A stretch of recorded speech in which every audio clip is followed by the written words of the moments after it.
Ya. Gaya lah gawari. Iya. Karena untuk ngajak orang masuk Islam itu pertama harus kuat tuh pondasinya. Baik pondasi iman maupun pondasi secara keilmuan, ya. Yang kedua, jika tidak ada lagi wanita muslimah, maka pada posisi ini disunahkan menikah dengan ahlul kitab dibandingkan menikah dengan orang musyrik. Saya ulangin. Jika pada posisi itu tidak ada wanita muslimah yang diharapkan bisa dinikahi, adik tapi jihad gale misalkan. Misal, atau adik kita udah naksir. Iya, udah masuk level kita lah ini ya. Yang masuk level kita ahlul kitab, maka pada posisi itu dibolehkan, ya, disunahkan. Dan yang terakhir, kita tidak khawatir zina, maka pada posisi itu kita disunahkan menikah dengan ahlul kitab. Ya. Nah, Rasulullah juga pernah menikah dengan ahlul kitab. Salah satu istri Rasulullah itu namanya Maria Al-Qibtiyah. Itu Kristen Koptik ya. Di Mesir itu namanya ada Kristen Koptik. Al-Qibtiyah itu karena ini awalnya agamanya Kristen Koptik tapi pada akhirnya masuk Islam. Yaitu tadi kayak contoh Ustaz Dede tadi mampu merubahnya masuk Islam, maka disunahkan. Nah, Rasulullah menikah dengan ahlul kitab ini yang pada akhirnya Maria Al-Qibtiyah pun masuk ke dalam agama Islam. Utsman bin Affan pun juga sama, pernah menikah dengan Nailah binti Al-Qarafisah Al-Kalabiyah. Kalau saya nggak salah agamanya juga Nasrani. Ya. Dan yang terakhir, Huzaifah bin Al-Yaman menikah dengan wanita Yahudi. Jadi kalau ditanya ada nggak contoh orang Islam yang menikah dengan ahlul kitab, ada, termasuk baginda Rasulullah Shallallahu Alaihi Wasallam. Namun dengan syarat pertama dia mampu mengajaknya masuk ke dalam agama Islam, ya. Mampu mendakwahinya lah intinya. Ya. Kemudian Utsman dan Huzaifah bin Al-Yaman. Ya. Nah, teman-teman yang dimuliakan Allah. Nah, tadi pendapat yang memakruhkan kita menikah dengan ahlul kitab itu apa dalilnya? Ya, tadi kan ada mazhab Hanafi, ada mazhab Maliki, ada mazhab Syafi'i. Itu pada posisi memakruhkan kita menikah dengan ahlul kitab. Menurut mereka yang menyebabkan kita makruh menikah dengan ahlul kitab itu adalah ini ada beberapa dalil. Yang pertama Al-Baqarah 120. Allah berfirman, "Walan tarda ankal yahud walan nasara hatta tattabi'a millatahum." Kata Allah, sekali-kali kalau la beda dengan lan. Makanya yang pernah belajar bahasa Arab pasti tahu makna la dengan lan. Kalau lan ini tidak sama sekali, sampai kapanpun. Walan tardo, sampai kapanpun orang Yahudi dan orang Nasrani tidak akan ridho sama kita sampai kita ikut mereka. Maka kalau kita berteman dengan orang Yahudi dan Nasrani, jangan pernah berharap mereka ridho dengan kita sampai kita ngikuti apa kehendak mereka dari sisi agama. Makanya nanti kaitannya erat sekali dengan hukum memilih pemimpin non muslim. Ya, jangan kita bilang ini boleh, nggak apa-apa misal. Karena tetap kalimat ini udah jelas, lantar do, nggak pernah ridho mereka. Ya, jadi nggak ada alasan kalau yang kami yang pernah mempelajari tafsir dan bahasa Arab pasti tahu. Yahudi sama Nasrani itu nggak akan pernah ridho sama kita sampai kita mengikuti mereka. Walaupun ayat ini kontra sekali dengan perintah menikahi dengan ahlul kitab tadi. Ya, oleh karena itu para ulama mengatakan dengan ayat Al-Baqarah 120 ini, menurut mazhab Hanafi, Syafi'i dan Maliki tadi hukumnya makruh, ya, karena orang Yahudi dan Nasrani nggak akan pernah ridho sama kita, ya, sampai kita mengikuti ajaran agama mereka. Yang kedua, ini pendapat Abdullah bin Umar, ya. Abdullah bin Umar termasuk diantaranya kalau saya nggak salah Abdullah bin Abbas. Siapa yang lebih musyrik daripada orang yang mengatakan Uzair adalah anaknya Allah? Musyrik nggak tuh? Musyrik. Ya, orang Yahudi mengatakan Uzair itu anaknya Allah. Ini dalilnya. Quran surah At-Taubah ayat 30.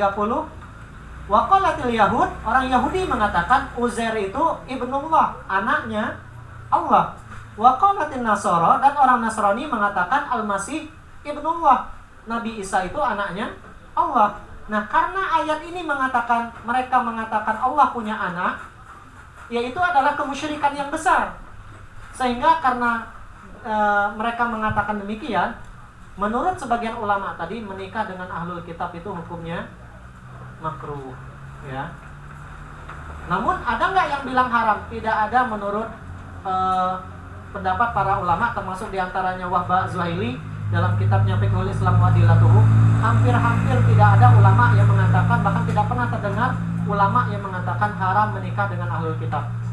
Hanya levelnya saja makruh, karena memang ada beberapa ayat yang memang sedikit mengingatkan kita betapa orang-orang Yahudi dan Nasrani itu sesungguhnya mereka sudah berbuat kesyirikan juga, ya. Apalagi zaman sekarang Nasraninya sudah menyembah patung, ya, nyembah patung yang disalib gitu, dan begitu juga dengan yang lainnya. Kemudian di Quran surah Al-Maidah ayat 17 juga sama, Allah berfirman, laqad kafaral ladzina qalu innallaha huwal masihu ibnu Maryam. Telah kafir mereka yang mengatakan, ya, Allah itu alladzina qalu innallaha, Allah itu adalah Isa bin Maryam, atau mereka mengatakan Nabi Isa itu adalah Tuhan. Itu telah kufur.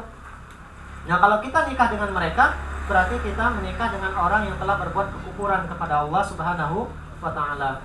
Dalam ayat Al-Maidah ayat 72-nya, laqad kafara alladziina qalu innallaha huwal masiih ibnu Maryam. Hampir sama sih kalimatnya.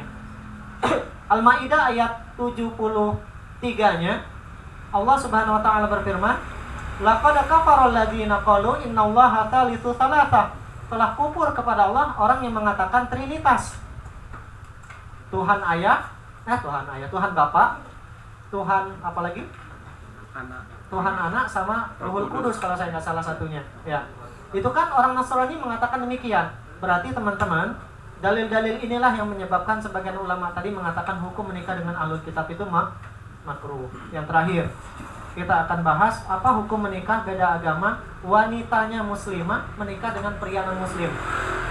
Pria non-muslim ini berarti bisa jadi ahlul kitab, bisa jadi juga orang musyrik. Hukumnya udah jelas. Ini juga ulama tidak berbeda pendapat, hukumnya haram. Mengapa haram? Dalilnya masih sama. Al-Baqarah 221. Wala tankihul musyrikati hatta yu'minu. Wala tunkihul musyrikina hatta yu'minu. Janganlah menikahi wanita-wanita laki-laki yang musyrik sampai mereka beriman. Wala 'abdun mu'minun, hamba sahaya yang laki-laki yang beriman, khairum min musyriki walau a'jabakum. Lebih baik bagi kalian daripada orang musyrik, walaupun orang musyrik tadi membuat kalian terpesona. Apa alasannya? Nih alasannya. Mengapa diharamkan kita menikah dengan orang musyrik? Ulaika yad'una ilan nar, karena mereka mengajak kita kepada api neraka. Wallahu yad'u ilal jannati wal maghfirati bi'idznih. Sedangkan Allah mengajak kalian kepada surga dan ampunan dari sisinya, ya. Wa yubayyinu ayatihi linnas, demikianlah Allah menjelaskan ayat-ayatnya kepada kita umat manusia, la'allahum yatadzakkarun, supaya manusia menjadi orang-orang yang ingat kepada Allah Subhanahu wa taala. Oke. Itu dalil yang pertama, mengapa wanita muslimah haram hukumnya menikah dengan laki-laki non-muslim. Karena memang ada ayatnya secara konkret, Al-Baqarah 221 yang memang melarang kita wanita muslimah maksudnya menikah dengan laki-laki non-muslim. Alasan yang kedua, mengapa wanita muslimah itu haram hukumnya menikah dengan laki-laki non-muslim? Karena nanti yang akan menjadi kepala rumah tangga siapa? Laki-laki apa perempuan? Laki-laki. Pengambil kebijakan dalam sebuah rumah tangga? Laki-laki. Kalau laki-lakinya non-muslim, maka besar kemungkinan nanti beberapa kebijakan terkait juga dengan anak-anak, terkait dengan arah rumah tangga akan dipegang oleh suaminya yang non-muslim. Kalau sudah demikian, maka mudarat yang besar akan muncul. Wanita muslimah tak punya kekuatan apapun. Disinilah para ulama menjadikan alasan yang kedua berdasarkan ayat ini, yang jadi kepala rumah tangga nanti laki-laki non-muslimnya, ya. Yang selanjutnya, Rasulullah SAW juga pernah bersabda, wanita itu dinikahi karena 4 alasan. Tunkahul mar'ah li arba', karena hartanya, karena keturunannya, karena kecantikannya, karena agamanya. Bahkan di akhir hadisnya Rasulullah menjelaskan, fazfar bidzatid din, pilihlah karena agamanya, taribat siadak, maka engkau akan selamat. Ya, berarti kalau agama yang dipilih oleh seorang wanita muslimah itu adalah agama yang tidak seakidah dengan dirinya, kalau kita tarik mafhumul mukhalafahnya, pemahaman sebaliknya, tidak selamat berarti kelak dia. Berdasarkan hadis ini. Tuh. Kalau menikah kita mencari istri wari, tengok 4 hal nih wari. Ya. Jadi kalau kita mencari istri harus 4 patokannya, 4 barometernya. Kecantikannya, hartanya, kemudian keturunannya, keluarganya, yang ketiga kecantikannya, yang keempat agamanya. Kalau perempuan mencari laki-laki cukup 2. Apa tuh? Baik agama, baik akhlak. Kalau lah baik agama, lah baik akhlak, lah aman. Ya, walaupun jihad, nikahlah. Karena ketika dia baik agama, dia akan membimbing istrinya. Ketika dia baik akhlaknya, dia akan memuliakan istrinya. Baik agama, baik akhlak. Kalau kita punya anak perempuan juga sama. Nyari calon menantu nanti cukup 2 ini kita tengok. Tes baik agama sama baik akhlaknya atau tidak. Baik agama kita tanya, kan sholatnya di mana? Menyabilang sholatnya di rumah, jangan diterima. Suruh pulang dah dong. Nah, suruh pulang. Jangan pulang lagi. Menyatakan berjanji nikah sholat di masjid, tidak apa-apa. Tuh. Karena salah satu barometer baiknya agama seseorang itu sholatnya di masjid, baik agamanya itu, ya. Baik akhlak, dia tidak berbicara membuat orang lain tersinggung dan dia memuliakan orang lain, ya. Tuh. Saya ulangin. Kalau kita orang laki nyari orang bini, 4 barometernya. Harta, keturunan, kecantikan, sama agama. Tapi ketika seorang wanita mencari calon suami, cukup 2. Baik agama, baik akhlak, ya. Karena berdasarkan hadis yang diriwayatkan oleh Imam Tirmizi dari Rasulullah, "Idza atakum man tardawna dinahu wa khuluquhu fazawwijuhu." Ya, jika suatu saat kata Rasulullah datang orang yang melamar anak kalian, baik agama dan baik akhlaknya, maka nikahkan dia dengan anak perempuan kalian. Yang ketiga, mengapa wanita muslimah tadi haram hukumnya menikah dengan laki-laki non-muslim? Karena nanti agama anak biasanya akan ngikut agama ba'a. Ini hadisnya. Kullu mauludin yuladu 'alal fitrah. Setiap anak itu dilahirkan dalam keadaan suci. Fa abawahu, maka kedua orang tuanya termasuk bapaknya, yuhawwidanihi, yang akan menyahudikan mereka, yunasironihi, atau menasronikan mereka, au yumajjisanihi, atau memajusikan mereka. Hadis riwayat Imam Muslim, Bukhari Muslim, ya. Dalam riwayat Muslim itu beda lafaznya. Alasan yang keempat, mengapa wanita muslimah haram hukumnya menikah dengan laki-laki non-muslim? Karena tujuan menikah itu adalah ibadah. Dan tujuan itu tidak akan bisa terwujud kalau kepala rumah tangganya tidak satu visi dan misi dengan wanita tersebut. Beda kasus kalau kita yang kepala rumah tangganya. Kalau kita kepala rumah tangganya, tujuan menikah ibadah ini lebih bisa kita arahkan. Karena keputusan vital dalam sebuah rumah tangga itu biasanya dipegang oleh kepala rumah tangga. Maka kalau kita menikah dengan wanita ahlul kitab tadi, mudah kita untuk mengarahkan rumah tangga kita nak diarah kemana, nak dibentuk seperti apa. Beda kasus kalau yang menikah itu adalah muslimah dengan laki-laki non-muslim. Tujuan ibadah itu tidak akan terwujud biasanya, sulit terwujud. Bahkan bisa jadi nak ngaji kelak dilarang kayak laki, ya. Nak umroh juga dilarang kayak laki, ya. Anak mau disekolahin di sekolah yang peduli dengan pendidikan agama juga dilarang biasanya nanti. Maka ulama sepakat mengatakan wanita muslimah haram hukumnya menikah dengan laki-laki non-muslim. Ya. Nah, Munas MUI yang ke-7 tahun 2005 di Jakarta itu telah menetapkan tadi keputusan yang sempat saya singgung tadi di awal. Ada beberapa hal. Pertama, perkawinan beda agama hukumnya haram, baik laki-laki muslim maupun wanita muslimah, haram hukumnya. Mengapa haram? Ya, dengan beberapa alasan berikut ini. Perkawinan pria muslim dan ahlul kitab haram. Ini pertama alasannya, banyak praktek nikah beda agama sekarang. Kalau itu dibolehkan, maka nanti khawatirnya akan banyak laki-laki muslim menikah dengan wanita ahlul kitab, ya, yang menyebabkan banyak muslimah tidak laku ujung-ujungnya. Ini kekhawatiran yang pertama. Yang kedua, nikah beda agama itu kebiasaannya itu akan menyebabkan keresahan di kalangan Kalaupun tidak di kalangan masyarakat, biasanya di kalangan keluarga besar orang yang menikah itu akan terjadi kontroversi dan menyebabkan keresahan.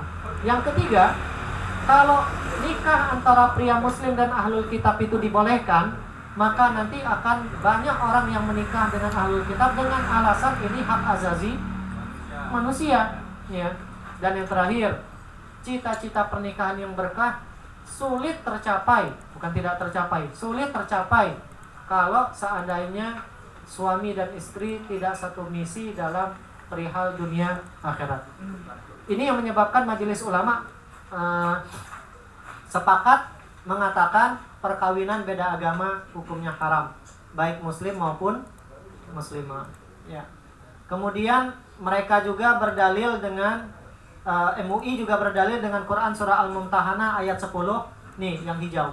Lahunna hillul lahum, mereka, ya, wanita muslimah tadi tidak halal buat orang-orang non-muslim, walahum yahilluna lahun.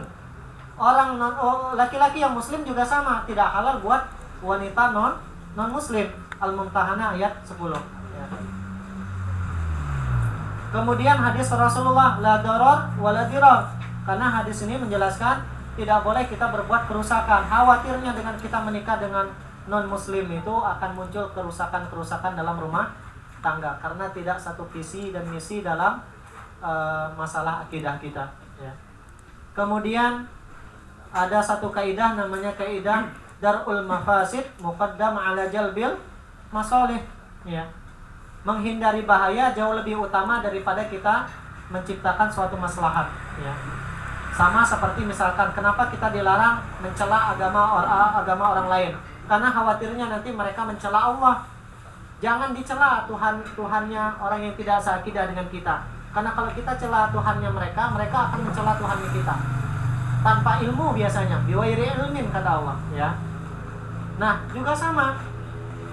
Para ulama, majelis ulama sepakat melarang kita menikah dengan non-muslim itu baik ahlul kitab maupun yang musyrik tadi. Khawatirnya nanti akan banyak kerusakan-kerusakan yang terjadi. Mencegah terjadinya kerusakan itu jauh lebih utama daripada kita mewujudkan sebuah pernikahan yang itu maslahat, ya. Ada satu kaidah lagi namanya sadduz zara'i, atau menutup peluang mudarat yang akan muncul lebih besar, ya. Sama seperti kenapa pacaran itu hukumnya haram. Kalau tidak diharamkan pacaran, zina yang hukumnya haram itu akan terjadi, ya, zina yang benaran, ya. Kalau pacaran mungkin ya paling pegang-pegangan, chatting dan segala macam. Tapi kalau itu tidak dilarang, maka zina beneran khawatirnya akan muncul. Nah, dengan kaidah ini juga sama. Majelis ulama sepakat lebih baik kita haramkan dari awal supaya tidak muncul mudarat yang besar nanti dalam pernikahan mereka, ya. Yang terakhir teman-teman, bagaimana hukum menikah dengan wanita murtad? Mazhab Hanafi dan Syafi'i mengatakan orang murtad sama seperti orang musyrik, haram hukumnya dinikahi.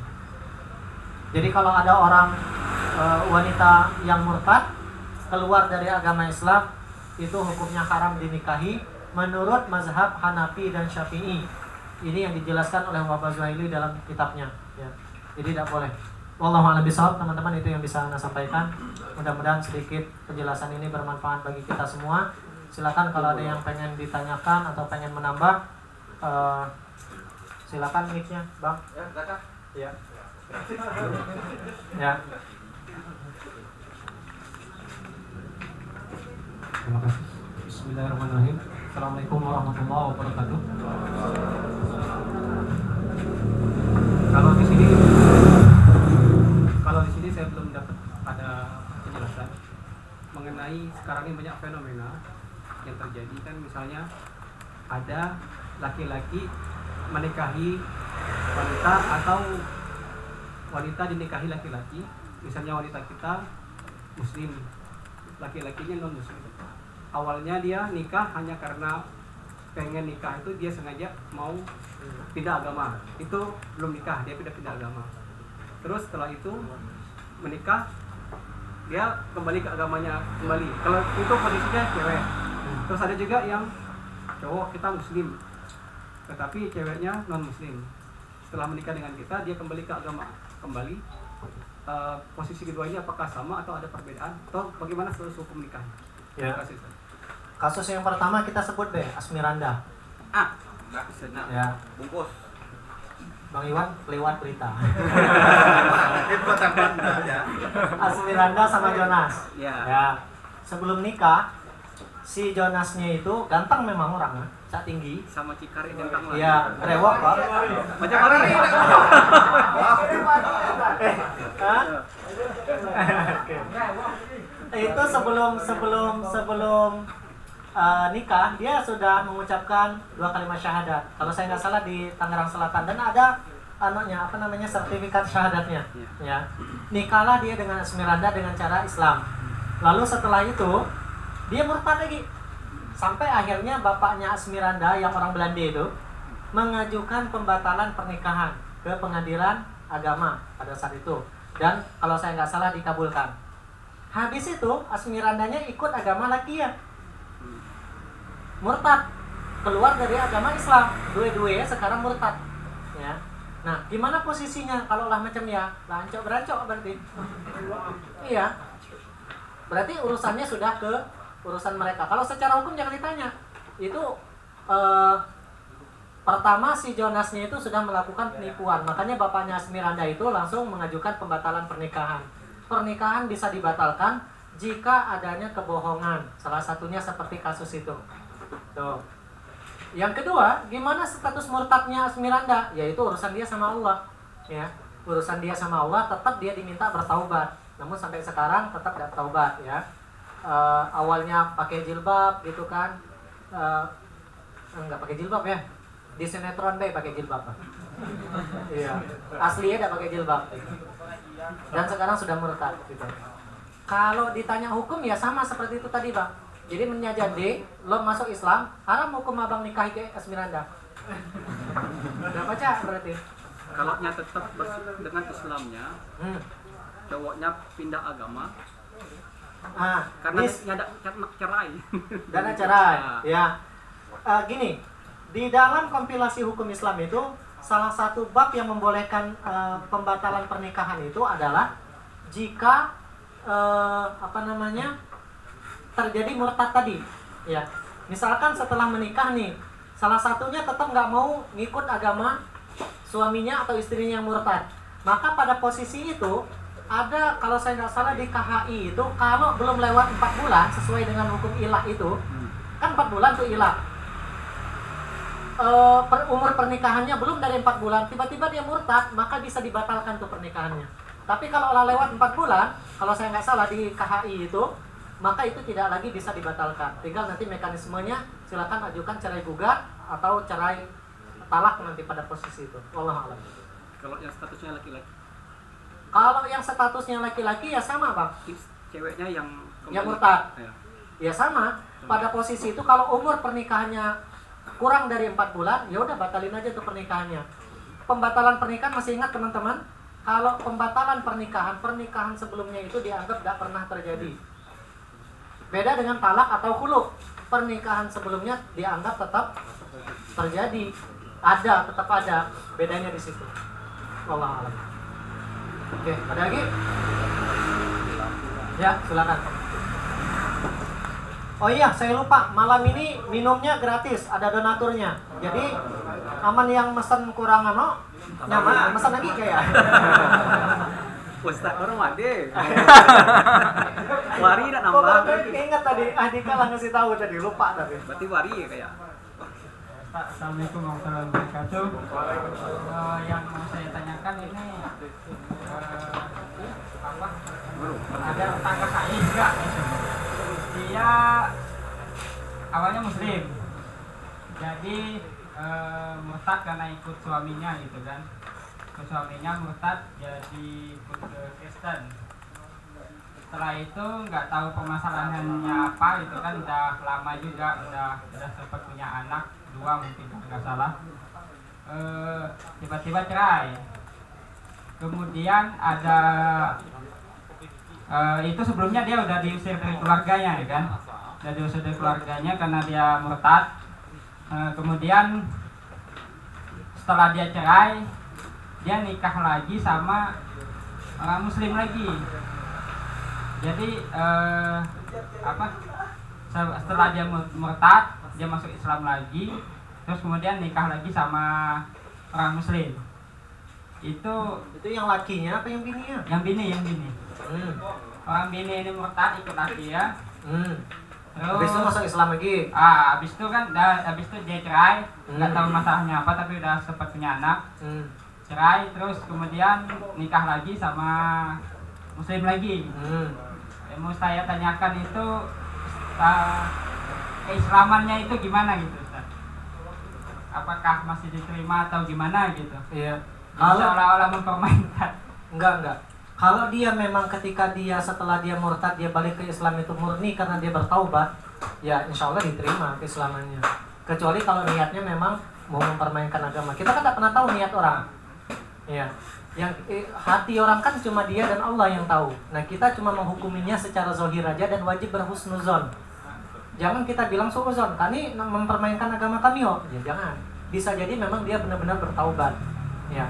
Jadi kalau terkait dengan keislaman seseorang itu, apakah setelah dia murtad itu masuk ke Islam itu dia hanya sekedar mempermainkan atau tidak, kita dapatnya menghukumi hati orang. Urusan dia sama Allah. Kita husnuzon baik tugas kita. Jangan su'u. Ada ini nggak istilahnya ada batasan nggak, misalnya boleh murtadnya 2 kali 3 kali bolak-balik gitu ada.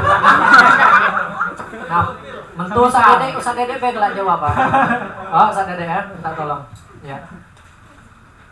Langsung kasih ke Ustaz Dede dulu. Ya. Ustaz Dede jawab yang itu. Ya. Ada nggak Ustaz batasan Ustaz? Orang boleh murtad, boleh balik lagi kepada Islam dan balik lagi kepada murtadnya. Kepala orang kayak tileng pulang nengok ke belakang. Baik, saya duduk di agak depan ya. Ya, tileng kepala ikan.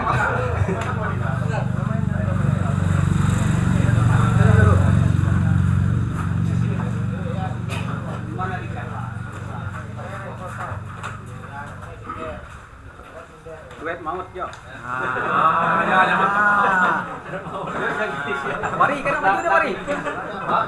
Mari, ilmu kalau sampai Baik, sebelum saya jawab kepada pertanyaan tadi, ada sedikit yang ingin saya tambah terkait dengan Ahlul Kitab. Ini baru ngopi. Sebelum kita jelaskan tadi Alkitab, sebenarnya Ustaz Firdaus sudah jelaskan tentang perdebatan para ulama. Dan beliau juga sudah tegaskan tadi, apakah ada hari ini Ahlul Kitab? Ahlul Kitab lagi ada ya, Ustaz? Ahlul Kitab dalam Al-Quran kan sudah dijelaskan, orang yang sudah mengatakan salisus salasah itu sudah musyrik. Laqad kafaral ladzi, itulah kafir orang yang berkata Allah Tuhan yang 3. Jadi tidak bisa dikategorikan itu sebagai Ahlul Kitab. Jadi Yahudi Nasrani itu memang pada masa Nabi mereka masih baik, masih ada yang, pada masa Nabi lah transisinya, ada yang tidak menerima keberadaan Nabi Muhammad sebagai Nabi, maka akhirnya mereka tidak mengikuti. Nah ini termasuk sudah dalam kategori musyrik, bukan lagi bagian daripada Ahlul Kitab. Jadi hari ini jangan, makruh mesin ya, lagi makruh mendin asal pulang yakin, paca laju barang ini. Ngurus yang muslim gesar gini nih apa yang musyrik ya benar lah, ngurus yang muslim gesar apalagi Alkitab jadi sepemahaman. Nah yang kedua, ada batasan enggak? Orang masuk Islam kemudian keluar dari Islam, masuk Islam lagi, keluar dari Islam lagi, masuk Islam lagi. Ini terkait masalah hidayah, bukan masalah mau tak mau. Ku keluar Islam, setelah keluar Islam ya Allah, ku nyesel ngapalah ku keluar dari agama Islam ini. Akhir masuk lagi itu hidayah. Akhirnya masuk Islam lagi. Pas masuk Islam lagi, dia bias lokak, ku malah masuk Islam nih. Ku pasti dari luar Islam karena lokak ku banyak kan. Pas masuk Islam, lokak ku habis. Kalau ku keluar lagi, pas keluar lagi. Dan ketika dia keluar menyesal, ya Allah ternyata ku ngerasa ada yang gak nyaman dalam batinku. Itu hidayah. Tidak diberikan batas, tapi pertanyaan, sekarangnya keluar lagi dari Islam, yakin kita Allah bakal beri hidayah lagi untuk kedua tiga kali ya? Dan ini bukan hak prerogatif kita, tapi adalah hak prerogatif Allah Subhanahu wa taala. Namun di dalam Al-Qur'an itu dijelaskan, orang-orang yang masuk Islam, keluar lagi, masuk lagi, keluar lagi, itu adalah orang-orang yang nanti ditelaknat di hari kiamat. Mereka adalah orang-orang yang mempermainkan agama. Nah, ada orang yang memang merekayasa keluar masuk, tapi ada memang orang yang setelah keluarnya nyesel. Dan kemudian Allah berikan hidayah sehingga masuk lagi ke dalam Islam. Nah, mohon maafnya bukan perkara mudah. Siapa tadi nama? Jujur, ku bukit misal di Google ku nih, kita tengok ke Asmiranda aku tulisnya. Siapa? Ya, kita sebut cewek arti apa? Asmiranda. Oh, si Koman. Oh iyalah Pak. Oh, nih sekarang kan keluar Islam dia. Cikar katanya. Dia enggak masuk lagi. Ya mohon maaf. Masuk Islam ini bukan ngerekrut orang duduk di kopi. Ngerekrut orang duduk di warung kopi ini. Ya bukan macam kayak masuk Islam. Karena Islam ini hidayah.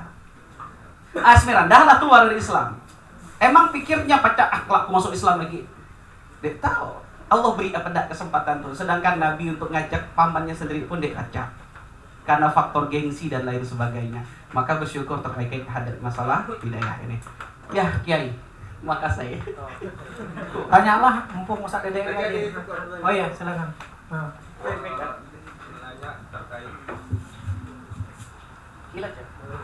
Assalamualaikum warahmatullahi wabarakatuh.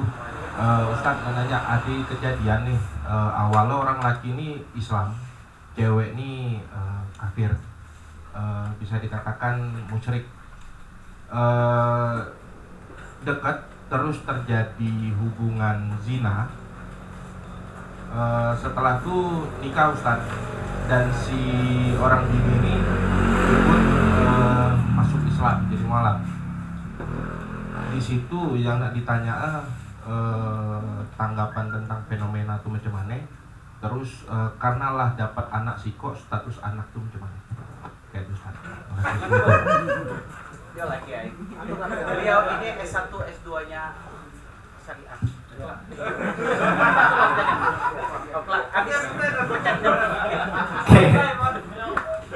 Ya, yang pertama itu perbuatan dosa tentunya ya. Kalau seandainya memang terjadi perzinahan di luar pernikahan ya, maka yang namanya dosa itu ya tentu sesuatu yang bisa mendatangkan murkanya Allah. Yang kedua terkait dengan apa tadi? Iya, nasab anaknya. Nah, nasab anak hasil zina itu binnya bukan kayak ba'a. Binnya kayak ma'a. Makanya ada hadis al-walad lil firash. Status anak itu sangat tergantung dengan proses dia dibuat di firash itu tempat tidurnya. Kalau tempat tidurnya itu legal, artinya ada status hukum yang sah secara agama, baru dapat kayak ba'a bin. Tapi kalau tempat tidur dibuat anak tersebut, ini bahasa kiasan sebenarnya itu. Jika itu terjadi perzinahan di luar nikah, maka binnya kayak emaknya. Tuh. Sesama Islam aja itu tadi kasusnya masuk Islam kan berarti kan? Maka tetap binnya kayak emak. Tuh. Dan rentetan hukumnya berlanjut nanti. Ya. Nafkah itu tidak wajib bapaknya, ya. Kemudian tidak saling waris mewarisi. Kemudian kalau anaknya perempuan tidak jadi wali nikah nanti dan begitu seterusnya. Wallahu a'lam, ya. Baik, saya sedikit menambah. Sebenarnya pertanyaan ini mirip-mirip dengan pertanyaan abang tadi kan. Pertanyaan abang tadi nikah, cerai, tapi status anaknya juga sebenarnya menikah dengan non-muslim kan. Adiduiko anak tadi itu. Nah, kita bahkan materi ini ada dua. Pertama tentang zinanya, yang kedua tentang status perbedaan agamanya tadi.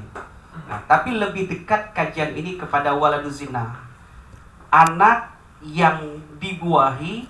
Tapi kalau kita ini kan MBA married by accident. Kok dulu pertama kali denger MBA ini macam kayak orang main basket. Ustadznya nikah MBA-nya sebili-bilinya main basket dalam rupa MBA ini married by accident. Maksud ya saya punya pengalaman saya. Januari saya diminta khutbah nikah plus doa. Di bulan Juni saya diundang untuk mimpin doa akikah anak. Kok hitung gitu ya kan? Februari, Maret, April, Mei, Juni 5 bulan. Ya, saya husnuzon prematur. Oh, jadi saking luar biasanya. Dulu tuh lama-lama, jadi perjalanan tuh panjang. Mau satu tempat ke tempat lain panjang. Tapi sekarang serba singkat. Di Jakarta hanya 1 jam, ke Jeddah hanya 8 jam. Bikin anak pun hanya cukup 5 bulan. Nah, akhirnya maksud saya jangan undang saya lah untuk akikahnya. Karena ketika iga, anaknya besar. Karena aku tukang motong rambut. Nah, ya aku tidak tahu kiai. Aku potong dan ngeh itu setelah aku mimpin doa. Aseku Januari kemarin. Aku yang isi khutbah nikahnya. Ya udahlah, ini cerita. Nah, para ulama di sini jadi perselisihan, termasuk diantaranya di KHI kita, di kompilasi hukum Islam kita. Mereka mengikuti sebagian, diantaranya adalah mazhab Syafi'i. Nah, mazhab Syafi'i ini ada yang agak mengendorkan, mentolerir usia janin. Kalau usia janin yang dinikahi, perempuan yang dinikahi usia janin di bawah 4 bulan, maka bisa dinasabkan kepada ayahnya. Tapi kalau lewat dari situ, tidak pacak dinasabkan kepada ayahnya. Karena ini kembali kepada hak dan terkait dengan anaknya ke depan. Tapi ini pendapat dianggap lemah oleh mayoritas para ulama. Tapi kalau kita di Indonesia, mohon maaf, kita di Indonesia, termasuk pengadilan agama kita di sini, mereka pakai pendapat nih kayaknya. Pakai pendapat nih yang dikuatkan di KHI kita, kompilasi hukum Islam. Nah, coba tengok sekarang anak-anak yang lahir di luar nikah, maksud saya, hamil dulu baru nikah, pasti nasabnya kepada Mbak. Walaupun pas ngundang kita, ketingok perut ngembang ya, ketingok perut ngembang dan tetap dinasabkan kepada ayahnya. Tapi saya tidak sepaham dengan pendapat ini. Saya sepaham dengan pendapatnya Ustadz Firdaus yang Rasulullah pernah memberikan isyarat kembali kepada firash. Sebili kita muatah, ya inti ya. Sebili kita muatah, mendiri sampai jadi. Kalau seandainya dibuat dalam keadaan belum pernikahan yang sah, maka tidak bisa dinasabkan kepada bapaknya. Dan konsekuensinya panjang nih. Dan ku harus nakut ya abang-abang yang ada di sini. Harus takut. Pertama, beliau tidak pacak dinasabkan kepada kita ayah. Walaupun ia bini kita, walaupun ia dari gen kita, dari darah kita. Ngalir darah kita dalam tubuhnya, nyada pacak kita jadikan sebagai nasab kita. Kalau seandainya dia anak perempuan, auratnya harus tertutup. Kita dek jadi ningoknya dek berjilbab, tinggal serumah. Kalau kita ningoknya dek berjilbab, artinya kita melihat aurat yang bukan mahram kita. Bahkan balak kawin tinggal serumah. Ya kan? Nah, kedua, kita tidak bisa menjadi wali nikahnya.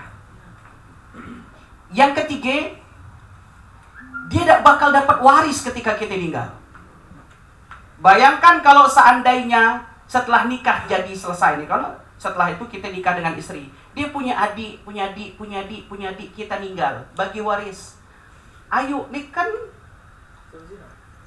gawe mbak kita lo Ayo didapat deh yuk. Jangan cacak kemecak, ayo dah ngambil jatah nih. Ayo masih gitu. Apa jadinya? Dan mohon maaf yang paling tegas adalah sulit bagi anak untuk terhindar daripada perbuatan zina ketika dia dilahirkan dalam keadaan perzinahan. Ya, kiai. Oh, begitu saudara. Intinya dia dimasuk kategori waladul zina. Ya, nauzubillah min dzalik. Kalau Imam Abu Hanifah 6 bulan, kalau Imam Syafi'i 4 bulan. Tujuannya apa? Karena memang, dan mohon maaf jangan padih anak haram. Kini anak haram, yang haram pakai maaf. Kita zolim selama ini. Ya anak haram. Baru lahir ke muka bumi diklaim sebagai anak haram. jahat. Nah, dan alhamdulillahnya sekarang sudah ada peraturan perundang-undangan kita yang mengakomodir bahwa anak sekarang bisa dibuat akte kelahiran dengan nasab emak. Kalau dulu tidak pacak dinasabkan kepada emak akte kelahiran, tapi sekarang sudah diperjuangkan dan sudah keluar peraturan bahwa anak bisa dinasabkan kepada emak. Alasannya apa? Dulu sering terjadi pemerkosaan. Dan ketika pemerkosaan hamil sampai melahirkan. Dan dia tidak punya akte kelahiran sampai tidak pacak sekolah gara-gara tidak punya akte kelahiran tadi. Padahal maknya tidak berbuat zina, maknya diperkosa.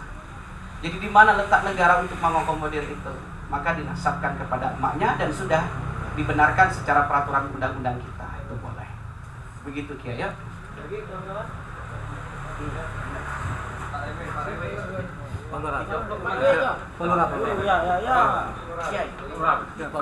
Palura dulu. Assalamualaikum warahmatullahi wabarakatuh. Izin Ustaz, Afwan mau tanya terkait masalah jika kita menjadi pemimpin lah di kalangan yang mayoritasnya non muslim ataupun yang kafir, sebaiknya seperti apa seorang pemimpin itu? Ustaz, Assalamualaikum warahmatullahi wabarakatuh. Beliau ini jadi pemimpin kali ini di tengah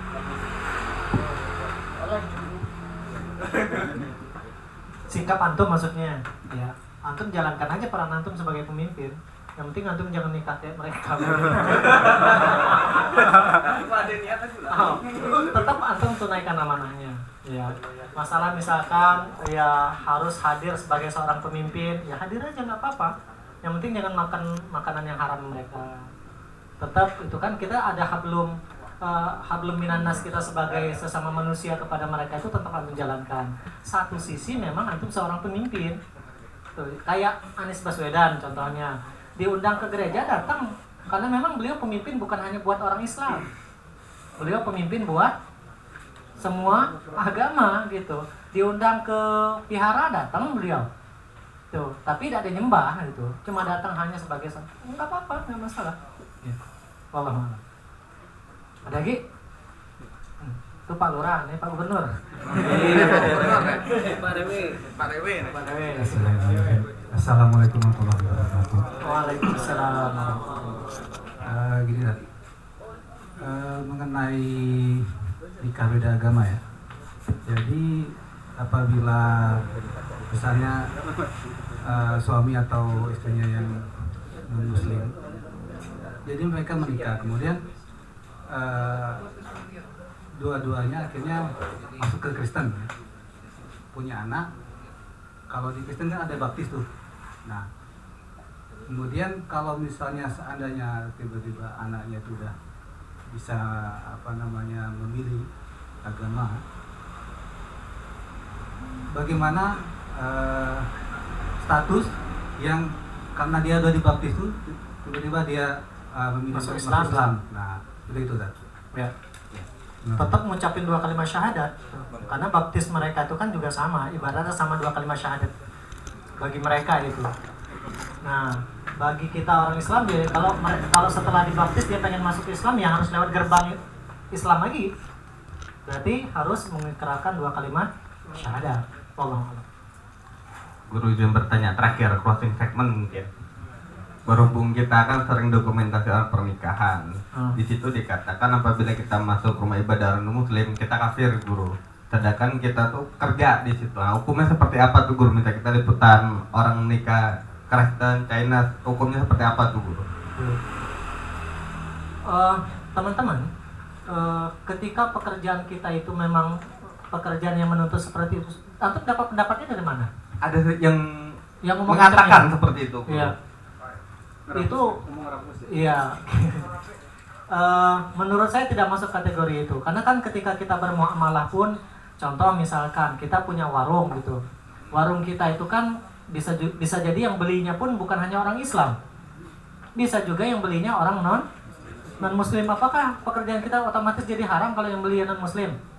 Otomatis kan tidak juga. Yang penting kita tidak sampai ikut ibadah, ritual ibadah mereka aja. Kita cuma menjalankan peran kita sesuai dengan apa yang memang harusnya kita jalankan, tidak masuk ranah ibadah. Kecuali sebelum antum harus nyembah dulu. Nah, itu jadi masalah. Berarti boleh hukum? Boleh. Sama kayak kita punya warung misalkan. Kalau kita punya warung kelontong gitu, yang beli apa, mereka beli beras misalkan, yang belinya non muslim, dan kita kan tak pernah tahu apakah dengan beras itu mereka nyembah Tuhan mereka, kalau punya kekuatan nyembah Tuhan mereka dan segala macamnya, kita nggak pernah tahu. Tuh. Jadi tidak sampai pada level menurut saya harus level haram macam itu. Jadi hukum boleh-boleh saja guru. Boleh, mubah. Yang penting dengan syarat antum terjaga akidahnya, tidak sampai mengikuti ritual mereka gitu. Dan tidak lebih dari apa yang seharusnya antum kerjakan sebagai seorang profesional. Nah, clear. Halal. Iya, Allah.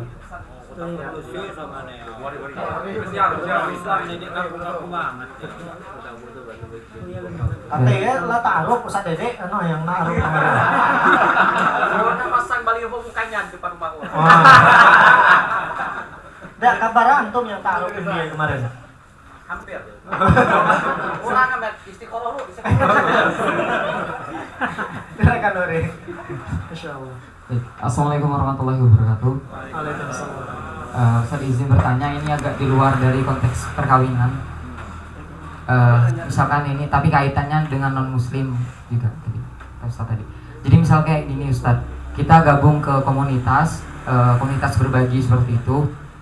Di situ juga kita ada peruntukan, misalkan di sini ada yang untuk muslim dan untuk non muslim gitu, misalkan kayak komunitas apalah ya, kayak bagi-bagi baju pakai misal seperti itu. Sebenarnya dalam Islam sendiri apakah ada untuk diutamakan untuk muslim terlebih dahulu atau yang non muslim juga bisa gitu? Seperti apa sih sebetulnya dalam ajaran agama kita gitu? Terima kasih Ustaz. Antum ngumpul donasinya dari siapa dulu? Itu pertanyaan penting. Kalau antum mengumpul donasinya dari komunitas muslim, ahsannya untuk komunitas muslim juga. Tuh, tapi kalau antumnya gabungan, ya mungkin nggak masalah. Nanti pembagiannya juga boleh dibagikan kepada teman-teman yang di luar akidah kita.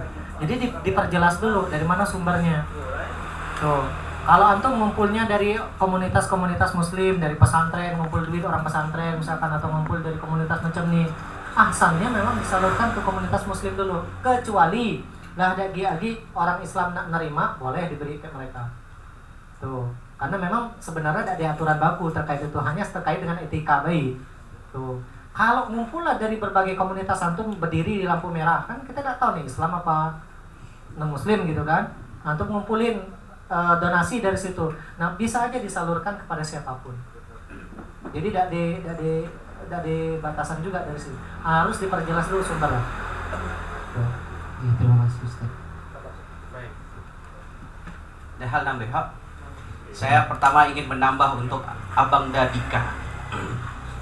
Konsep dasarnya dalam teori muamalah boleh, tapi yang tidak boleh adalah ibadah. Muamalah instalasi listrik gereja laju, tidak hal, karena memang kita muamalah. Jadi dalam ranah muamalah boleh, tapi dalam ranah ibadah atau wasilah bagian daripada ibadah, contoh kita jual apa? Garu. Nah, itu tidak boleh. Oh, garu. Nah, intinya dalam ranah muamalah silakan. Jual peti mati untuk khusus memang untuk ibadah tuh. Sepemahaman yang pernah kutanya. Jadi kalau seandainya pertama, kalau memang konsep ini adalah ibadah, dalam konsep ibadah, kalau peti itu bukan bagian ibadah, ada yang mengatakan tuh. Yang ibadah adalah ritual dia nak menguburkannya. Ada ritual penguburanku pernah sekali nih kok. Maknya Arin, ya. Dan memang mereka ada ritual. Kalau peti itu dia bukan bagian daripada ritual, tapi itu adalah kelengkapan, kurang lebih seperti jas yang dia punya, jubah yang dia pakai, sabun yang dihantarkan, sepatu yang dibeli, karena memang semuanya dibeli. adik anduk baru, adik sikat gigi baru, adik sekian macam baru, ditaruh semua di situ kuningo. Dan itu bukan bagian daripada ritual ibadahnya. Tapi kalau terikat dengan ritual ibadahnya tidak dibenarkan. Ya, kalau muamalah silakan. Muamalah yang kata tadi moto-moto itu muamalah. Ya, silakan. Tapi silakan. Tapi kalau seandainya keikut bernyanyi-nyanyi lah itu kata orangnya, itu tidak boleh. Ya. Tidak ya. Kemudian untuk Abang Dawari, pernah dapat informasi tidak bahwa Nabi melakukan gerakan-gerakan sedekah untuk non-muslim? Belum, baru yang memberikan non-muslim. Pernah ada? Belum, kalau yang secara itu. Pernah ada dengar cerita Rasulullah nyuap orang putih Itu pernah. Yahudi? Pernah dengar? Pernah dengar tidak datang Rasulullah menjenguk orang Yahudi yang bahkan ludahnya tiap hari sakit? Nabi pulang ke rumah nyari apa yang ada di rumah, diantarkan. Nah, artinya yang seperti ini dibenarkan. Ya, namun memang ada skala prioritas. Yang tidak boleh itu adalah zakat. Karena zakat itu ada asnafnya, 8 asnaf. Fakir, miskin, mu'alaf, kemudian orang sedang berhutang, fisabilillah, kemudian hamba sahaya, ibnu sabil, dan fisabilillah. Ada 8 asnaf. Kalau non-muslim, dia tidak masuk kemana posisinya? Karena dia bukan bagian daripada asnaf. Itu zakat. Bahkan para ulama ada yang ngomong zakat untuk bangun masjid pun tidak boleh. Karena masjid bukan asnaf, bukan 8 bagian. Ustaz, tapi zakat ini untuk masjid. Benar. Karena zakat ada 8 golongan yang berhak menerima. Nah, kalau yang infak bentuknya, sedekah bentuknya, itu dibenarkan. Bahkan tahadu tahabu, berikan hadiah maka engkau akan mendapatkan cintanya. Dan Rasulullah ternyata dakwah beliau sehingga banyak memberikan banyak memberikan sentuhan-sentuhan. Beliau tidak banyak ngomong pesan, tapi hanya kesan. Di antara kesan yang beliau dapatkan adalah tahadu, memberikan banyak hadiah. Begitu Abang Daku. Kalau kurban non-muslim, Kurban non-muslim, manfaatnya kurban dibagi 3. Pertama, hak untuk orang yang berkurban. Ya, hak untuk yang berkurban. Yang kedua adalah fakir miskin. Yang ketiga dibagikan umum. Bahkan ada yang mengatakan tanpa syarat. Ada yang mengatakan pertama untuk seluruh kaum muslimin bebas. Tapi yang ketiga boleh diberikan manfaat kepada siapapun yang ada di sekitar situ. Karena ini adalah hak ketiga untuk boleh dibagikan. Kalau saya termasuk yang berpemahaman, jika memang ada, diantaranya adalah yang tercium bau dari apa yang kita lakukan. Saya kemarin pas di Lampung, di komplek, jumlah kompleknya itu kakak ada sekitar 200 lebih kakak. Muslimnya hanya muslimnya itu kalau tidak salah 1/9 lah. 1/10. Jadi jumlah kaum musliminnya hanya sekitar dari 200 lebih itu hanya sekitar 18 kakak atau sekitar berapa kakak. Yang lain non muslim semua. Orang kaya kalian sekalinya beli sapi 7 sapi, 8 sapi, dan orang memberikan sedikit hadiah ini kepada yang lain. Karena pembagian zakat itu kurban itu kan pertama kita yang punya hak sebagai orang yang berkurban. Yang kedua adalah orang fakir miskin secara khusus seperti G. Dan yang ketiga adalah statusnya sedekah yang disalurkan. Dan sedekah lagi-lagi saya katakan dia bukanlah zakat. Maka boleh. Namun skala prioritasnya tetap yang muslim dahulu. Mungkin ada di masjid-masjid Bapak yang tersalurkan kepada non-muslim. Al-Furqan lajulah, silakan beri. Ya, intinya lihat dulu skala prioritas non-muslimnya. Yang muslim dulu berapa ya? Dan kalau seandainya memang ada yang terdekat masjid, nah kita salurkan bagian daripada hadiah pun dibenarkan. Begitu. Ngapa pacar antum bertanya ke kau?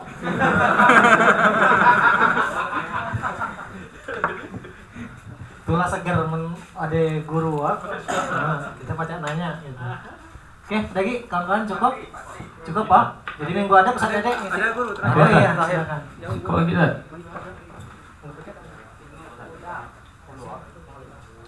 Assalamualaikum warahmatullahi wabarakatuh. Izin Ustadz, jadi menyambung dari pertanyaan Dika tadi juga sama. Bagaimana Ustadz untuk jika kita punya sahabat yang meninggal dunia namun sahabat kita ini non muslim, nah terus kita ini hadir di pemakamannya dan juga kita ikut dalam proses pengantaran petinya ke liang lahatnya tersebut. Nah itu yang pertama, itu bagaimana Ustadz? Terus jika ini terjadi pada mungkin anaknya mualaf dan bapaknya masih non muslim, nah itu otomatis kan mungkin pengabdian sebagai anak kan itu harus mengantarkan orang tuanya yang meninggal, namun orang tuanya kan masih non muslim, itu bagaimana Ustaz? Itu saja mungkin dari saya. Assalamualaikum warahmatullahi wabarakatuh. Waalaikumsalam warahmatullahi wabarakatuh. Tidak ada masalah sebenarnya ya. Yang penting itu tadi syaratnya antum tidak mengikuti ritualnya aja, dalam artian ikut nyembah-nyembah juga gitu, kemudian megang apa namanya yang kayak ya macam tuh, tidak usah. Tapi hadirnya antum itu kan sebagai sesama manusia, bukan sebagai orang yang harus mengikuti ritual ibadah mereka. Sama kayak kita misalkan diundang ke acara nikahnya teman kita yang kebetulan non muslim, ya hadir aja. Yang penting antum tidak mengikuti ritualnya. Termasuk yang anak tadi juga sama, ya. Jadi tidak ada larangan. Sebenarnya saya pun tidak pernah mendapatkan larangan itu masalahnya. Ya. Selagi tidak ada larangan maka balik ke hukum asal. Ya, hukum asal boleh dengan syarat tapi antum tidak mengikuti ritual. Pun hampir mirip dengan Dika tadi. Ya. Selagi tidak ada ritual yang diikuti sah, halal. Dalam artian boleh gitu. Makku tuh hobi ngambil dagang kayak orang cen di pasar. Setiap hari raya cen tuh diundang deh. Makku tuh. Tapi mak kayak bakwa tuh tidak semua makan makanan yang sifatnya masakan yang basah itu. Paling ngambil permen gitu, yang makanan yang dipastikan dijamin kehalalannya aja. Datang karena memang relasi sebagai sesama manusia, sesama rekan bisnis. Sah untuk menjaga hubungan kita dengan mereka. Boleh. Tetangga juga sama kasusnya. Tetangga ngundang kita datang hari raya mereka, datang aja. Ya, yang penting untuk menjaga hablum minan nas. Tapi kalau disuruh sampai mengikuti ritual ibadah jangan. Lakum dinukum waliyadin, batasannya udah jelas di situ. Wallahu. Oke, cukup Pak, kawan-kawan lah malam nih. Kelak minggu ada Ustaz Dedek ngisi ya. Ya. Masih Patri ya? Oh, saya lagi silakan. Patri. Ya. K3. Assalamualaikum warahmatullahi wabarakatuh. Ini sebenarnya terkait dengan salah satu hadis Ustaz, di mana hadis ini mengatakan wajib setiap muslim itu menuntut ilmu. Nah, yang pengen saya tahu di sini apakah dia bisa sama derajatnya dengan misalkan sholat itu kan hukumnya wajib, ada wajib kifayah maupun wajib fardu ain ataupun fardu kifayah. Nah, saya pengen tahu untuk menuntut ilmu ini apakah hukumnya itu sama dengan misalkan fardu ain atau fardu kifayah, sama derajatnya dengan sholat karena kata-katanya itu wajib gitu. Ya. Terima kasih Ustaz. Ya. Assalamualaikum warahmatullahi wabarakatuh. Ilmunya ilmu apa lu nih?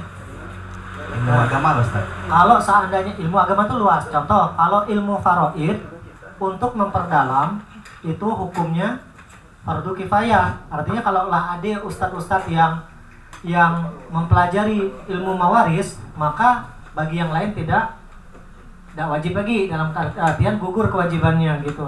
Tapi kalau untuk penerapan ilmu mawaris untuk kepentingan pribadi kita, kelak misalkan mbak kita meninggal, minimal kita tahu batasan umum, maka mempelajari ilmu mawaris untuk keperluan pribadi itu hukumnya wajib. Tuh. Ilmu agama juga sama, contohnya ilmu sholat, tentang sholat gitu. Ilmu tentang sholat itu kan ilmu yang manfaatnya untuk kita pribadi. Kita tak mungkin bisa khusyuk sholat kalau kita tidak ada belajar. Maka belajar sholat pada posisi itu hukumnya wajib. Ya, wajib. Contoh lagi berumah tangga. Berumah tangga, kalau seandainya rumah tangga itu tidak bisa diwujudkan tanpa dengan ilmu, kebahagiaan dan keberkahannya, belajar ilmu berumah tangga itu hukumnya wajib. Pada posisi itu sama seperti wajib sholat. Tuh. Tapi kalau ada ilmu-ilmu yang sifatnya dia khusus, maka wajibnya itu berubah menjadi wajib kifayah. Hanya kepada mereka-mereka yang memang punya kewajiban lagi untuk menyampaikan, seperti Ustaz Dede misalkan belajar mawaris atau ilmu kedokteran. Kan kita yang di background dokternya tidak wajib lagi belajar tuh, kecuali pas nak bedah surang kan, misalkan ada luka bedah surang itu beda kasus. Wallahu a'lam. Baik Pak Tri, saya tambahkan dikit. Jadi belajar itu ada fardu ain dan satu lagi fardu kifayah. Kalau fardu ain itu adalah hal-hal yang terkait dengan wajib, haram, kemudian yang rukun dan lain sebagainya. Ada istilah begini, sholat betul wajib. Tidak ada ayat ataupun hadis yang memerintahkan wajib hafal tahiyat. Tapi kalau tidak hafal tahiyat, tidak sempurna wajib. Maka ada kaidah ma la yatimul wajib illa bihi fahuwal wajib. Jika suatu ibadah yang hukumnya wajib dan tidak sempurna ibadah ini kecuali dengan ilmu-ilmu yang lain, maka ilmu-ilmu ini belajarnya hukumnya juga wajib. Tak ada kewajiban menghafal Al-Fatihah. Tapi kalau tidak hafal Al-Fatihah, tidak sempurna sholat kita, maka wajiblah kita untuk menghafal Al-Fatihah. Maka ini yang disebut dengan fardu ain. Jadi kalau fardu ain ini terkait dengan pertanggungjawaban kita di akhirat kelak. Pertanggungjawaban di akhirat kelak. Boleh, tak boleh, halal, haram, dan segala macam. Yang ketika di akhirat, kalau ditanya, Kang apa gawe nih? Kudek tahu, kudek belajar. Di alasan tu kita di hadapan Allah. Butuh gagat ke adalah tahu ilmu banyak waktu. Ustaz-ustaz ngisi pengajian lagi dia datang. Tapi kudek tahu, kalau ngomong ku cerai ku kah? Itulah jatuh cerai. Ya lagi dia ikut belajar. Lagi kita dipanggang dia di neraka. Nah ini namanya fardu ain. Ada fardu kifayah. Asal jangan fardu kifayah. Yang terjadi fardu kifayah deh. Fardu kifayah ini kewajiban yang diperuntukkan untuk kelompok. Asal adalah satu yang laksanakan, yang lainnya gugur, maka hukumnya jadi sunnah. Yang lainnya hukumnya jadi sunnah, gugur. Nah, alhamdulillah di sini Ustaz Firdaus yang paham tentang ilmu perdebatan mazhab, paham tentang ilmu tafsir dan segala macam. Karena beliaulah adik, kewajiban kita lah gugur. Tapi kalau sekampung-kampung kita, dak de siapalah yang tahu tentang ilmu tuh, berdosa kita kalian. Harus ada siko orang yang kita utus. Maka ada ayat, laula nafarum min kulli firqatin laula nafarum min kulli firqatin minkum ta'ifatun yatafaqahu fid din. Dan hendaklah ada satu atau kelompok di antara kalian dari golongan besar ini yang belajar ilmu. Tujuannya untuk pulang ke kampung kalian, liyungzil qaumahum, mengingatkan keluarga kampungnya atau kelompoknya. Ini fardu kifayah. Jadi tentang faraid, tentang ilmu ini dan lain sebagainya. Nah, kalau hukum menikah dengan orang non-muslim, itu hukumnya termasuk, mohon maaf ya, hukum menikah dengan yang non-muslim tadi ya. Mengetahui tentang ilmu itu wajib apa tidak? Wajib atau tidak? Wajib, karena ini termasuk dalam kategori halal atau haram. Jangan hantam habis sebetulnya. Halal atau haram ini sudah wajib. Ku nikah ngapa nikah ke non-muslim nih? Ku dek tahu. Mohon maaf. Jawaban ku dek tahu di akhirat kelak berlaku tidak? Tidak, karena kita dikasih waktu untuk belajar dan kita dikasih waktu pemahaman dan tuntut untuk belajar ilmu ini wajib, hukumnya di dalam hadis Nabi dikatakan, dan kita tidak belajar, saya pastikan di akhirat kelak akan dituntut kita karena alasan tidak punya ilmu. Nah, kalau perdebatan, tapi kalau macam ini perdebatan hukumnya, itu hukumnya sudah masuk dalam ranah fardu kifayah. Asal jadi jangan jadi fardu kifayah. Yang kita hari ini ngapa sholat jenazah pernah ramai ya kan fardu kifayah, bukan fardu kifayah. Wallahu a'lam bishawab. Terima kasih. Ada satu lagi Ustaz. Oh iya, Pak Ilham. Silakan Pak Ilham. Ada pertanyaan juga Ustaz di dalam benak saya itu terhadap muamalah yang Ustaz Dede cerita tadi. Jadi dulunya saya ini pernah bekerja TI itu kan. Jadi bosnya itu yang Cina, jadi muamalah jadi kan seperti itu kan. Terus karena katakanlah nggak berhasil seperti itu, sering jadi longsor terus.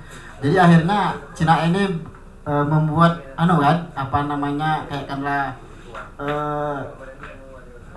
katakanlah sembahan seperti itu. Terus yang tukang carinya saya yang disuruh nyari ayamnya. Jadi dia gini-gini dia udah bilang ayamnya seperti ini terus saya cari terus karena saya seperti itu kan mengharapkan seperti itu tadi.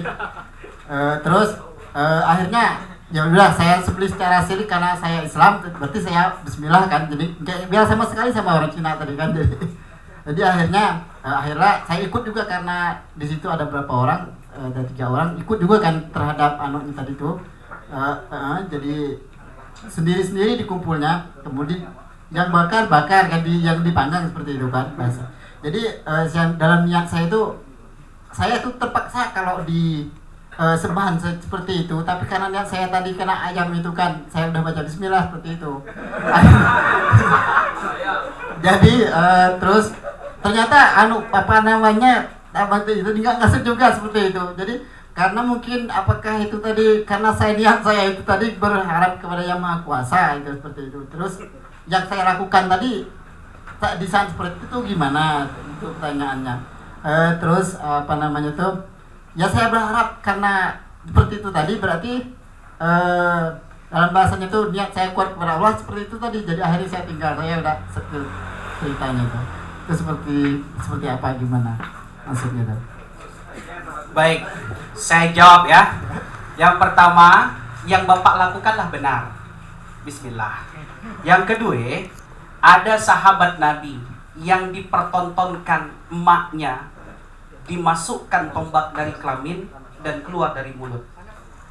Dan kemudian menyaksikan ayahnya ditombak pula di depan mata. Ini yang kita kenal dengan keluarga Ammar bin Yasir. Ammar bin Yasir adalah keluarga yang pertama kali syahid dalam sejarah Islam. Maknya namanya Sumayyah dan ayahnya bernama Yasir. Nah, ketika dia menyaksikan maknya ditombak dari kelamin sampai keluar dari mulut dan teriak di depan mata, beliau dalam keadaan diikat. Kemudian ayahnya ditombak, bahkan ditarik oleh 4 kuda. Ada cerita begitu kan, putus 2 tangan dan putus 2 kaki di depan matanya. Dan akhirnya Ammar, sekarang kau sebutlah Latta dan Uzza. Tidak usah lagi ikut Muhammad itu. Dan akhirnya dia katakan, iya, saya mengimani Latta dan Uzza. Tapi akhirnya beliau ucapkan itu bersamaan dengan hatinya menolak. Hatinya diterima luar biasa. Ucapannya ngomong, iya saya menerima Latta dan Uzza. Karena dia trauma nengok emak ke ayahnya dibunuh di depan mata. Dan kemudian langsung turun ayat dalam Al-Quran menyampaikan kepada Rasulullah bahwa barang siapa yang mengucapkan kekufuran dari lisannya tapi hatinya tidak, sesungguhnya dia tetap dalam pemahaman Islam. Akhirnya Ammar datang kepada Rasulullah dan berkata, bagaimana aku sanggup untuk dapat melihat wajahmu lagi wahai Nabi, karena aku sudah keluar dari agama ini. Dan kemudian diberikan kabar gembira dengan ayat ini, kau tidaklah kafir, tapi kau tetap Islam, yang Allah lihat adalah hatimu. Mantap Abang, tidak benar, tidak salah gini. Yalah jawabannya. Makasih. Ayam Bapak makan nggak tadi?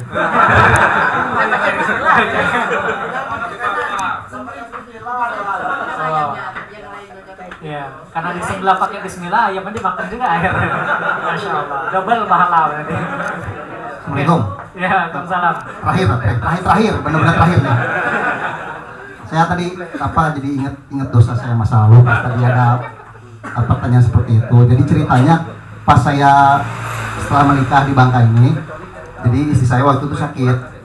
Jadi mungkin udah tahu informasi dari siapa, katanya di situ, katanya di posisi itu di Sampur. Jadi karena saya pun waktu itu belum begitu paham di Bangka ini, jadi saya cuma sebagai seperti ya nganter aja lah. Saya udah tahu di mana posisinya. Jadi nanya ke orang di mana, katanya ini nih, namanya nggak tahu apalah. Di Sampur tuh. Jadi pas ke situ tuh posisi masih tutup.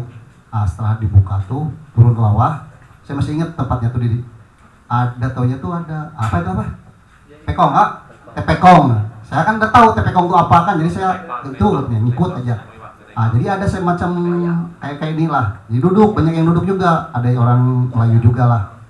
Jadi pas duduk itu ada yang cintu pakai apalah gitu ya. Jadi di situ tuh dia kayak macam wah gituan. Jadi saya nengok apa nih, katanya pengobatan tradisional. Saya pikir pengobatan tradisional Cina tuh yang totok atau apalah. Yang ini ada semacam kayak kerasukan. Wah, jadi saya nengok kayak ini. Setelah taipak lah. Jadi setelah sentuh tuh, jadi ditanya mau sakit ini. Iya. Jadi saya kan benar-benar baru jadi nggak tahu apa ini ya. Setelah selesai itu dikasih resep. Di situ ada apoteknya. Dapat dikasih obat. Jadi setelah pulang ke rumah kata saya, di situ saya ngerasa kok kayak ini ya, kayak takutnya saya mengiyakan itu kan masuk juga yang musyrik kan. Baru setelah itu saya sadar tuh takut saya ada musyrik gitu kan, karena percaya ke situ. Cuma kata istri saya obatnya juga ada diminum karena mungkin ditunjukin orang ke situ, jadi ngikut aja mungkin karena ikhtiar tadi kan, karena saya memang udah tahu apalah, karena baru nama TP Kongo baru tuh lah kan. Itu bagaimana menurut Ustaz? Apakah saya kasusnya sama seperti beliau, tidak meyakini secara langsung atau bagaimana? Assalamualaikum warahmatullahi wabarakatuh. Waalaikumsalam warahmatullahi wabarakatuh. Supaya berhenti ya. Masya Allah. Adika ini kreatif. Tipis antara kreatif dan jahat. Masya Allah. Pertama, antum datang itu sebelumnya tahu nggak? Kalau tempat itu adalah tempat yang macam itu, maksudnya nggak tahu. Allah tidak menghukumi kita dengan sesuatu yang tidak tahu. Pertama, clear dulu di situ. Yang kedua, pengobatan yang seperti itu kita perlu melihat dua hal. Pertama, bertentangan nggak dengan akidah kita secara sisi syariahnya. Yang kedua, masuk akal apa tidak, rasional apa tidak gitu. Sama sebenarnya kayak orang berobat ke Menduk. Di Menduk tuh banyak berobat ke Ruanjata macam itu tuh. Ya, di Menduk juga sama. Ada yang pakai nila, ada yang pakai itu, ada juga korban ayam tadi gitu kan, segala macam sama. Maka kita kalau pengobatan yang seperti itu, kita melihat pada dua hal menilainya ini pengobatan benar atau tidak, boleh atau tidak. Pertama, bertentangan tidak dengan syariat. Maka ketika tadi lihat ada yang kerasuk jin dan segala macam, nah itu kan di dalam Islam itu tidak mengenal pengobatan yang macam ya. Ustadz sekalipun gaya kelak kau pindah ke koneo penyakit yang misalnya tentu itu malah ada bener tuh, apalagi memang bukan ustadz gitu ya. Satu. Yang kedua, misalkan sama ruqyah juga sama. Kalau ustadz yang ngeruqyahnya itu langsung megang, kita ngeruqyah istri kita, ustadz kan langsung megang tangan istri kita tanpa alat sama sekali, berarti ini udah bertentangan dengan syariat. Nggak usah diikutin ruqyah yang macam ya, nggak benar berarti. Yang kedua, masuk akal apa dah? Tadi dikasih resepnya itu kira-kira ada korelasi nggak dengan penyakitnya? Kayak orang misalkan ngurat kaki ke Menduk, tapi disuruh mau ayam warna hitam. Alasannya patah kaki itu dipindah ke kaki ayam katanya. Jahat, ada 2 kali itu. Lah jahat kayak berobatnya secara itu udah dosa. Yang kedua mindahkan zolim sama ayam tadi. Apa salah ayam tuh? Kesian bener ke ayam loh. Nah itu berarti nggak ada hubungannya tuh. Secara akal manusia aja udah nggak nyambung tuh antara pengobatannya dengan logika kita manusia. Iya. Atau misalkan kelak kata dia kalau kada usah datang dah, kada usah ngurut, kelak kau ngurut jarak jauh. Mungkin nggak mungkin banget kecuali pakai jin. Berarti itu udah bermasalah. Maka ketika ada pengobatan tradisional macam ya dimanapun, kita perlu melihat 2 hal. Pertama, bertentangan nggak dengan syariat. Yang kedua, masuk akal apa tidak? Pengobatan apapun, termasuk zaman sekarang kan lagi populer pengobatan herbal dan segala macam. Kita perlu menengok 2 hal ini, ada korelasi nggak dengan sakit yang kita idap. Yang kedua, bertentangan nggak dengan syariat. Wallahu a'lam. Macam itu. Kalau apakah berdosa saya datang dulu karena nggak tahu? Allah tidak menghukumi kita dengan sesuatu yang tidak tahu. Ya. Kecuali sebelum itu antum pernah dengar ceramah atau lah tahu pengobatan itu bermasalah, antum tetap ngotot datang. Nah itu yang jadi masalah, itu baru berdosa. Wallahu a'lam. Nah, cukup Pak kawan-kawan, lah malam ini sudah jam 10 lewat. Nah 10 pas, alhamdulillah. Alhamdulillah malam ini begitu panas malam ini, alhamdulillah luar biasa. Dan materi malam hari ini begitu luar biasa juga. Mudah-mudahan bisa menjadi tambahan ilmu buat kita semua. Saya doakan mudah-mudahan hadirnya kita malam hari ini menjadi tabungan amal jariah buat kita pada hari kiamat. Amin. Mudah-mudahan antum yang hadir, kita semua yang hadir ketempuh hati kelak di surga Allah. Dan mudah-mudahan Allah istiqomahkan kita dalam petunjuk dan hidayahnya sampai maut datang menjemput, meninggal dalam keadaan husnul khatimah. Amin ya rabbal alamin. Kita tutup dengan lapas alhamdulillah. Alhamdulillahirabbil alamin. Istighfar sebanyak-banyaknya. Doa kafaratul majelis. Subhanakallahumma wa bihamdika asyhadu an la ilaha illa anta astaghfiruka wa atubu ilaik. Wassalamualaikum warahmatullahi wabarakatuh.